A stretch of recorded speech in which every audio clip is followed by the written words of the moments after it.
Hi, and welcome to Design. Today we're here with artist Arturo Sanchez. Hi, Art.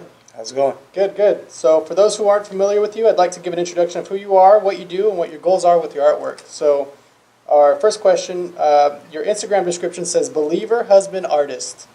Can you briefly tell us what those three words mean to you? The place there in order like that because I believe that the believer comes first. I'm a firm believer in Jesus Christ, and my faith is the most important thing to me. Husband second, because I've tried my best to be the best husband I can. Growing up, I didn't really have too much of a role model of what that looked like, so that's one of the most important things to me, and trying to be the best that I can for my wife. And artist last because I feel like the other two things are way more important to me than being an artist, although I love to create and I love to share my art, so that's why I put them in that order. That's great. So let's take a look at a couple of your past works and talk a bit about them. Maybe we could go into depth. Sure. So the first one, we're going to be looking on a screen. We'll pop it up for you guys, but we're looking at a billboard with two hands holding a heart in the city of Fresno. Yeah. Okay, so maybe just go into a little bit about how this got started, where it is, and why you did what you did. All right, so the billboard is located on O Street, right across from Rich's Bakery. If you take the 41 South and you exit on O Street, it's directly to the left. Basically, how it got started was the owner of the building wanted to paint over an existing billboard that had become an eyesore to the city, kind of.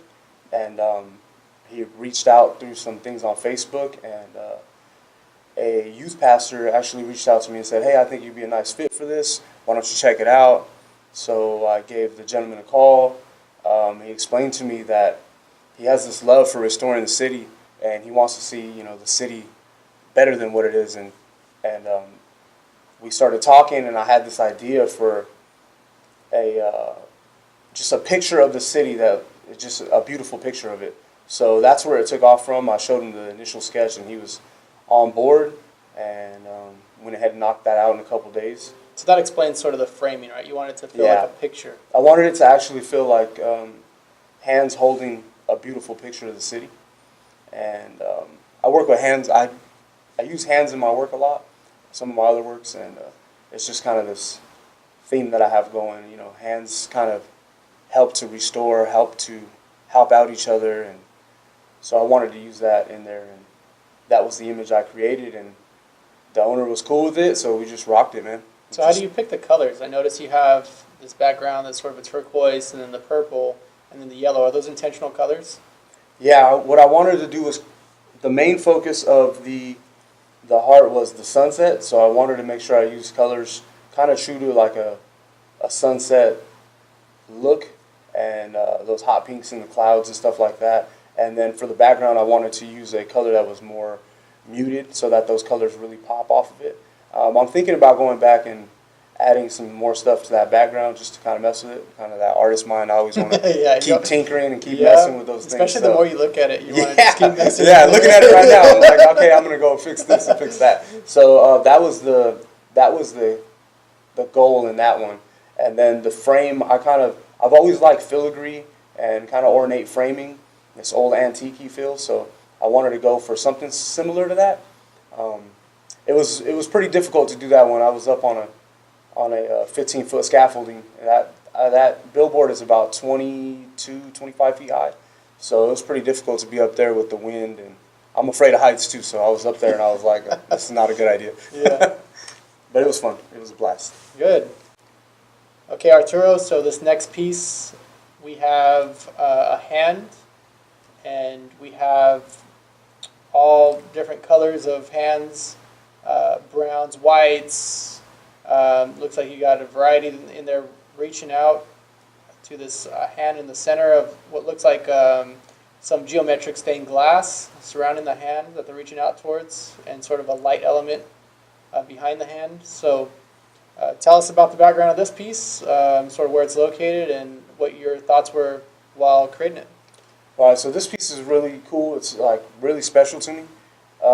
It's actually located on Mariposa and Hammond if from the Fresno area, it's near the Fresno Olive Post Office. It's right behind it. This used to be the old Goodwill building, and it's now the Word Community Church.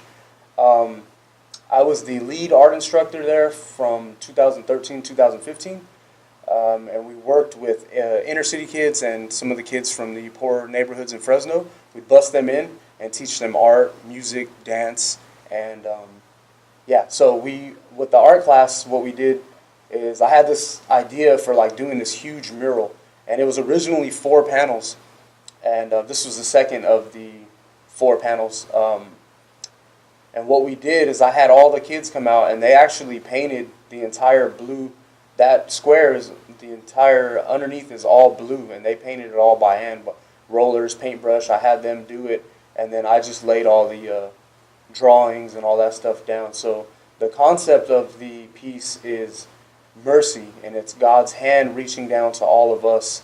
And the stained glass is a broken sky, so it's kind of like all these different blues and stuff like that. And I really try to capture different shades and tones in the hands. And if you look really closely, I can't really see it on that picture, but there's actually kind of like a faint images of hands behind those hands. I see them. Yeah, I see. And then the black is actually a sea of like fingertips reaching up towards God's hand. So we try to create this depth with it, and the kids helped fill in some of those hands and some of the blue squares and stuff like that.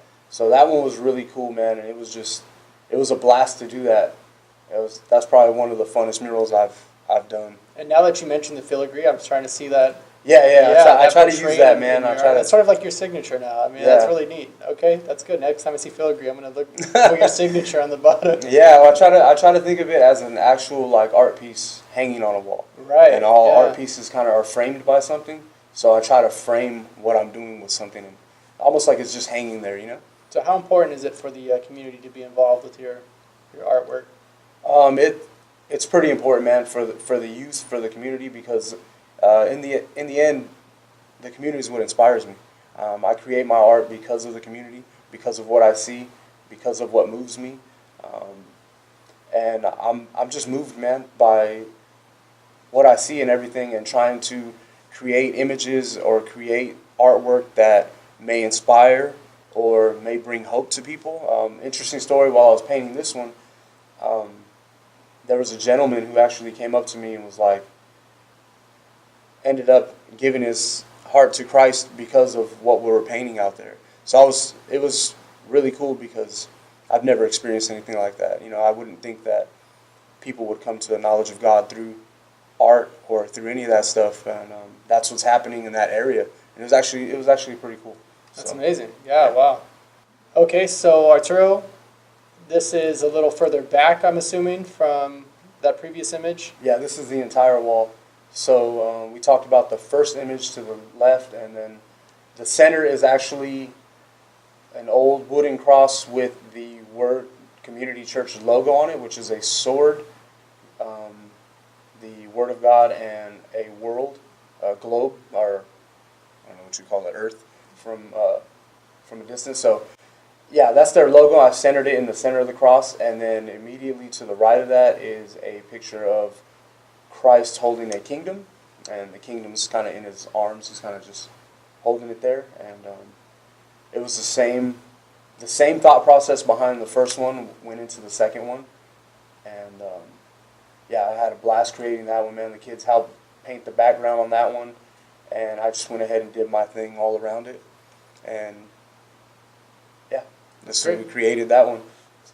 It's still unfinished. Some of the parts around the Jesus part, I haven't had time to get back out there and really finish the background behind him, but I plan on doing that within the next week or so. So is this hand rollers and paint brushes, or is there spray paint on this? Yeah, so the background, the big parts are hand rollers, paint brushes, and then for the detail and some of the shadowing, some of the color fading is spray paint. So I like to use spray paint in a lot of my stuff. It's quicker, it's easier, I'm more familiar with it, and it's fun. I just like to be out there spray painting stuff. So spray painting walls legally without getting in trouble, it's always fun. So Sure, buddy. Yeah. Okay, so this one's a little different now. This one's more sort of vibrant. It looks like it has a lot of goo and brain, and so still some light elements and stuff. So, what is this? What are we looking at here? All right, so this was a Fresno Idea Works did some cutouts, and they gave them to a bunch of different artists here in Fresno and around the valley, and each artist painted their own interpretation. You know, they were free to create whatever they wanted on there, any image they wanted, and it was for the catacombs thing they do downtown, kind of. So we did the art show. I was invited by a collective called Wise Fools, really good friends of mine. They invited me in. They were kind enough to invite me in, and this is my vision of that was the first thing that came to my mind when I thought of Fresno Idea Works, just the name. And I was like, oh, it's just an illuminated brain dripping with creativity and just shooting out. So that was my take on Fresno Idea Works and just being creative here in Fresno. And that's why I painted that. And I choose to use the same colors like that to really kind of bring people in. I like to use a lot of bright, vibrant colors to kind of just catch people's eyes, and then they kind of really, they're drawn in, and they kind of look at what the image is and really think about it. So I enjoyed painting that one. We've done a few shows like that, and they've all been like super cool, man. Like, I've had a blast doing those. This is really fun. That's great. All right, so now this next one. This one's a little interesting too. I've seen lanterns before in some of your work, and I've also seen descriptions about lanterns. So first off, what is this background for this piece, and then also what is the importance of lanterns in your work? So currently I'm enrolled at Clovis Community College, pursuing an art degree. This was my beginning painting class that I took with Stephen Dent. He's an amazing artist, an amazing professor. And really what it was, this was my final project for that art class. We were to work in a split complementary color scheme, which is just 3 colors. And I chose to use the blue, violet, yellow, and orange. I stayed in that. And so everything you see there is created from those 3 colors, and white, a little bit of white. And the concept behind it was he approached us and he gave us this this task of creating an art piece that is a self-portrait without showing you. He wanted to see these different elements of who you are. So for me, faith is big. My faith is huge to me, and I've always had this kind of idea of painting this. So this was perfect for me, and I was like, oh, I'm gonna knock this out, dude. Like, I'm just gonna go 100% on it. So I had this idea of Psalm, I believe it's in Psalm 119, where it says, "Thy word is a lamp to my feet and a light to my pathway." And so I had this lamp, and I actually took the photos and worked from a photo reference, and I set the lamp on top of my Bible, which was handed down from my grandmother. And I set it, I lit it, took some pictures, and then I worked from there. And I actually added the sparrows on and the skull. The sparrows are kind of representational of me and my wife. And also a scripture that talks about, are we not worth more than the sparrows? And I can't recall the scripture right now, right off the top of my head. And then the skull I threw in there to kind of share the mortality of us. You know, we're all human, and we're all going to, go away at some point. So it's kind of just a constant reminder.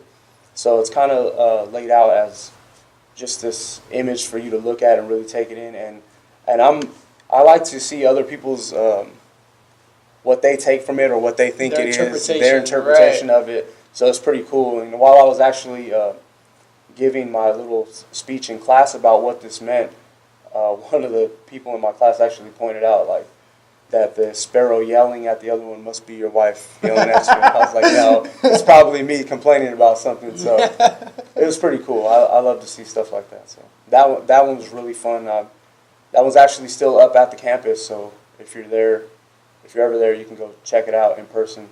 It's pretty big. I think it's 28 by 32. It's pretty big. All done in oil. It's some of my first oil paintings. So I had a blast doing that one, man.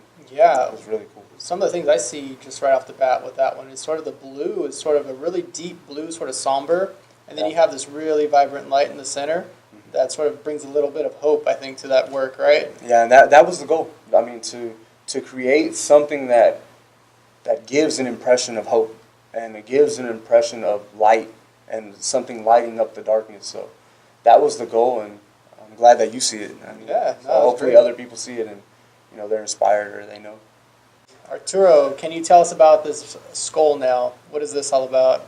So the skull was my first oil painting, which I'm like super proud of.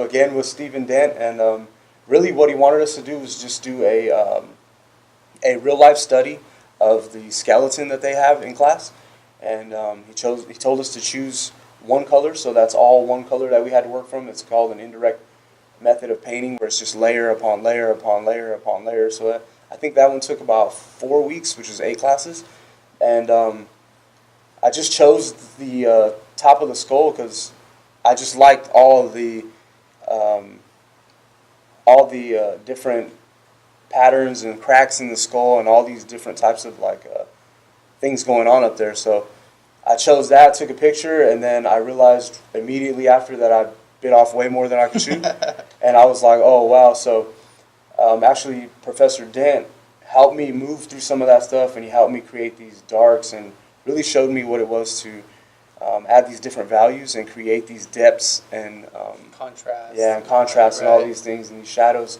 with just something as simple as just layering the paint on little by little. And what's funny about that is that I lost my patience about halfway through, and I was like, I don't even want to finish painting this painting. And I learned through that painting that just like in life, it takes time to be, you know, to just be patient with things and work through them, and not try to just scrap everything when it's not going your way. So that's what I kind of learned from that one. That's why that one's a little bit special to me too. It's kind of learning some life lessons through painting. Yeah, developing your grit and Yeah. sort of, yep. And just kind of pushing through things even when they're not going your way, and just seeing them through to the end. And you know, the end result is always 100% better than what you thought it would be. So I'm happy with that one. Okay, so this last one, it's a Aztec Warrior. Looks like he's laying in the grass in maybe an Amazon forest, and he has his lady with him, Yeah. right? So, okay, so what's the background here, and what was your process in creating the composition and choosing the subject matter? Well, this one's pretty easy explanation. I was approached while I was painting the actual church murals by a gentleman, and he said, "Hey, I own this restaurant, and I'd like a painting on there." So I went down there when I was free, and I talked to him, and he handed me this calendar. If you know anything about, you know, growing up in a Mexican household or, you know, the culture, there's always these crazy calendars that have like Aztec warriors painted on them, or, you know, his Aztec warrior holding his princess looking up to the heavens. And he actually had a calendar that had an image like this painted on it. And I told him, I said, hey, you know, I'm all for the image, but I'm not going to copy this guy's work. You know, am I allowed to have some creative freedom? And he was like, sure, you know, as long as it's kind of similar. So I just kind of did my thing on it, and just painted what I thought it would look like, and made sure I try to capture some of those trees and stuff. And you can't really see it because of the shadow, but there's a mountain range in the background that's kind of lit up. And yeah, dude, I had a blast. I met a lot of people that were coming up and telling me how cool it was, and I was painting right next to the entrance of the restaurant while they're open for business. So it was pretty cool to have people walking in and out and commenting on it and stuff like that. And the owner was really happy with it when I was done, and I was pleasantly surprised with how it came out too. I kind of go in to all my paintings with not super high expectations. I just go in expecting to knock something out, and I'm always surprised at the end that it came out as good as it did or as cool as it looked. So that one was really cool. I had fun. I had a blast doing the bird, and that's all aerosol. I didn't use anything else other than spray paint on that. And yeah, I had fun doing that one. That one was really cool. Awesome. So where did you grow up, and when did you become interested in being an artist? I grew up in Fresno. My whole life I've lived in Fresno. We kind of grew up in different areas, kind of lower income areas and stuff like that. And I spent the most of my childhood near First and McKinley area on Floridora. And for most of my childhood, it was pretty rough growing up. I went through some pretty rough times. Ended up growing up in a single parent household. And I started gravitating towards art because it was a way for me to express myself. All the things that I was going through as a child, I was kind of, the pain that I was going through, I couldn't really vocalize it to anybody. I didn't really have anybody to share that with. So I would kind of just create paintings and sketch and draw on anything I could get my hands on. And it just grew from there. It actually led me to get involved in the graffiti scene here, which didn't last very long. I wasn't too good at that, and also it was way too crazy for me. So, and I was, I didn't want to partake in any of that stuff or get arrested or anything like that. So I kind of left that alone. But I always kind of did it did it on my own, kind of sketchbooks and stuff, and kept doing letters and using those colors and stuff like that. So that's how it started, and really art just gave me a voice that I wouldn't have had at that time. I was dealing with a lot of things that were super difficult, and looking back, I understand that I was walking through those things. At the time, I didn't really understand them, and so art was really just an outlet for me to kind of get things off my chest. Were there people sort of in your childhood that would begin to influence your artwork, people you looked up to that were artists themselves that got you interested in it? Yeah, actually, through graffiti, I met one of my best friends. He's a really close friend of mine, Roy Luera, and he introduced me to more of the technical aspects of graffiti, more what they call piecing, stuff like that, and then from there it kind of blossomed into actual like artwork of drawing figures and doing stuff like that, which I had always kind of liked, and it just kind of gave me a stepping stone to get to that. And he's always been one of the biggest influences on me. He does tattoos now, and I still look up to him. We're both in our mid-30s, and I'm like, he's still way up there to me. So it's pretty cool to see him work and for us to work together and stuff like that. And actually, growing up in that neighborhood, the first time I picked up acrylic paint was actually a friend of mine. His mother did crafts, and she actually loaned me like 2 bottles of paint and a paintbrush, and I painted my first skateboard then. And that's something that's always near and dear to me, because she took time to see something in me and say, hey, why don't you try using these? And that's really what started me doing canvases, skateboards, and different stuff like that. So yeah, that was a huge influence on me, and I'm thankful to God for her kindness and grace that she allowed me to use her materials to create. And so I think I still owe her like 2 tubes of paint and a couple paintbrushes. So I got to get that to her as soon as I can. All right, so let's take a step back and talk more about your painting and the techniques you use. So what do you consider when you're creating a composition? Like, is it important for you to create center? Is it important for you to have vibrant colors? I know you'd mentioned you like grabbing people's attention with the colors. Yeah. Do you prefer one technique over the other as far as the medium you use? So just technically, what do you like? Really, I'm kind of all over the place with that stuff. I don't really go in set in my mind thinking like, hey, this is what I'm going to use, or I'm only going to do this. I kind of let the image, the person I'm creating the art for, or the audience speak to me. And a lot of times I'll pray over my artwork, or spend time in meditation, really just thinking about what this art piece is going to be used for, and try to create something then. And then once I find what I'm working on, the materials I'm working with, whether it's canvas, wall, or whatever, sometimes that will dictate what I use. And time. If I have a lot of time, I'll sit down and use acrylics or some oils and spend time on it. If I'm working short, real quick time frame, I might use watercolor, gouache, inks, stuff like that on paper. And if I want to just get crazy with it, I'll just use spray paint on anything, man.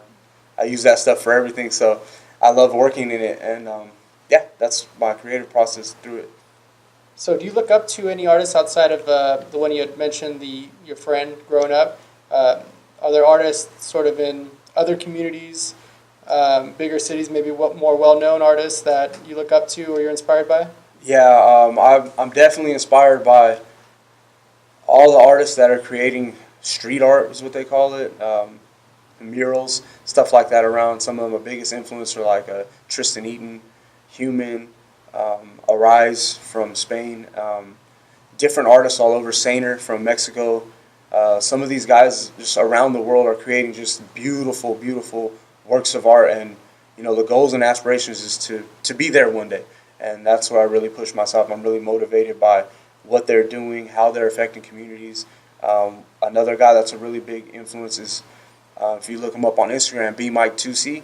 what he's doing in Louisiana in the South with the community, creating the social awareness and working with children and the youth in those areas, that's really special to me, man. And that's my goal for what I do with my artwork, you know, and to maybe do the same thing or be a light in these children's life now. So Nice. yeah.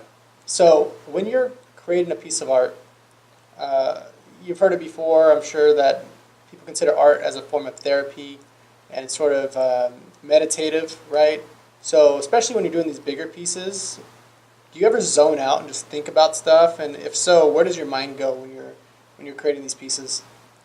When I'm creating the bigger pieces, usually my mind is just thinking of that piece and what's going to be the next step, or what looks better, what colors to use, what I can change, what that looks like. When I'm creating, I rarely zone out. I'm usually always aware of what I'm doing, what brushstroke I'm putting where, or what color I'm putting in a certain place. I tend to be real critical on my own work, and I'm always thinking about what that piece is or what it's going to represent or how it needs to look. And I tend to kind of try to be a perfectionist, even though I'm not, and I just nitpick everything I'm doing. So I wish I could just zone out and just paint something without criticizing myself, but it's so hard to do that, man. Right. I'm always looking for something better. So Awesome. So what do you think of the state of art in the San Joaquin Valley? that's a interesting question. I don't know that I'm qualified enough to speak on all the art in the valley. I know that I'm qualified to speak on my own community, and I know that I want to see more art in the community. I want to see more murals on buildings, storefronts. I want to see more children being involved and bringing it back to, you know, sign painting, lettering on the side of buildings, and doing stuff like this, having a community outreaches, and doing things with the youth and teaching them how to paint, teaching them how to voice their concerns or things that are important to them through art in their own communities, in the schools, like I said, stores, walls that are available. I like to see more of that. As far as the entire valley, that's really hard to say. I really don't travel much out of the valley other than to the big cities and go check out stuff and see what's going on over there. I kind of just stay in Fresno and work in there. And yeah, man, I would hope that the state of the art in the valley is my goal or my dream is that it would just continue to grow. That everybody in every community would get fired up about stuff and just go paint and just create art everywhere and give everybody a voice to create art who, you know, is interested in it or wants to do it. You know, I pray that the funds are there, that the people are there willing to work with the children. And yeah, that's how I see it, and I'm hoping I see more of it soon. So Pablo Picasso said, "Every child is an artist. The problem is how you remain an artist once you grow up." So what does this quote mean to you, and how do you interpret that? That quote, I've heard that quote quite a few times, and that quote has always been parallel to me in what Jesus says in the Gospels about unless we're like the children, we can never see the kingdom of heaven. So that quote kind of hits me in two places, you know, spiritually and physically, and so, or psychologically. So when I think about art, it is important to remain childlike in your art. I think a lot of time as artists, we get too bogged down with things being a certain way or having to look a certain way, or artworks being near perfection. And I think what Picasso really showed, that your artwork can just be an expression and just let it be an expression. And it's almost like a childlike faith in your art. You kind of just have to create and be okay with what you create and stand behind your work and just be fine with who you are or what your voice is in your art and just let it be. I mean, it doesn't have to look like somebody else's. It doesn't have to be, you know, the best thing out there. It just has to be you. And as long as you're authentic in that, and I think that you can create awesome stuff and be an awesome person to some of the people around you. So that's it for my questions. Is there anything I missed or you want to touch on? Is there anything you'd like to say to people watching? Yeah, be a good person, inspire your community, go out and create change. That's all I want to tell people watching. And what's the best way to reach you on your social media? Do you have Instagram, Arturo's Walk. You can hit me up, email me, sanchezarturo777@gmail.com. In the works of working a website, getting a logo done professionally, and really pushing this art thing to the next level. So look out for that soon. Awesome. Arturo, thank you so much. Thanks, man. Appreciate it.